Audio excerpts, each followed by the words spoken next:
1D, 1A, okay lang. Pero eskwela. I was in a retirement party last night. She is my um, under me when I was in the MU. And actually, I was the one who told her, basta sabi ka, because I met her, because noon wala pang mall. So my parents store. So sa may store na daw, sini mall man, wala pa man mall ang sa una, may wala ka cases. So, siling ko sa iya, every time na, ma'am, kumusta na? Ikaw, kumusta na? Forever na mag-self-care. Bali, ma'am, gusto ko mag-eskwela. Hindi naman mula ko may pa-eskwela sa akin, ma'am, yaro, ma'am. Sigo, why don't you apply sa working student?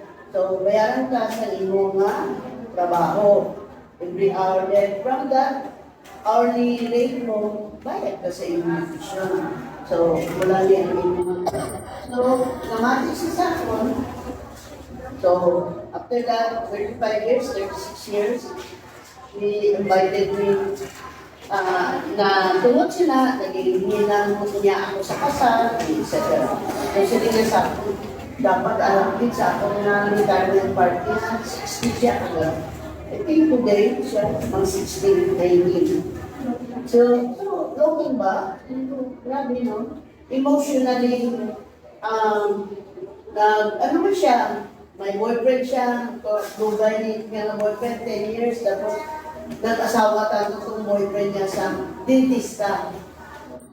Siyempre, niya, grabe, sige na lang, may makita kapag isang namin. Nag-asawa siya sa may 3 kabata. Kaya siya, hindi na siya pwede magbata. Balaan niya nga daan. Siguro ang itong yung nag-separate ng iya boyfriend.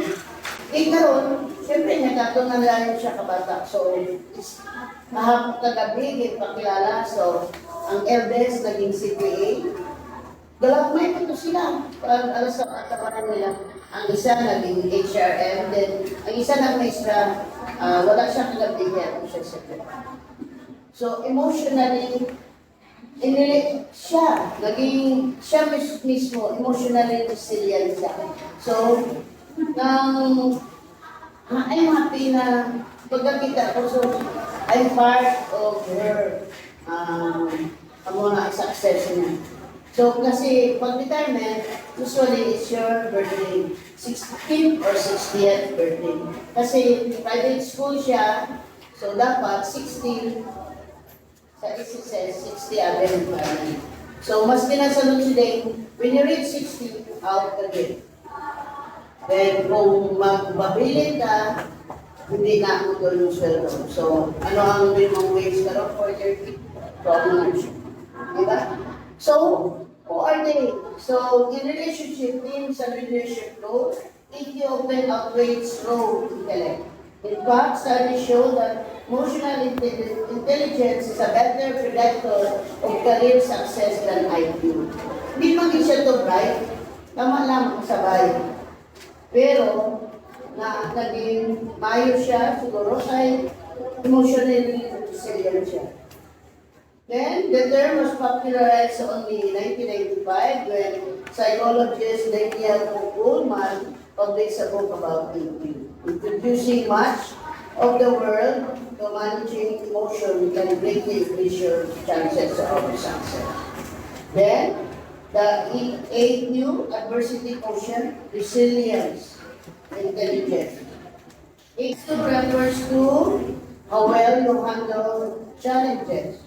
Setbacks and change, it's your grit, your bounce back ability.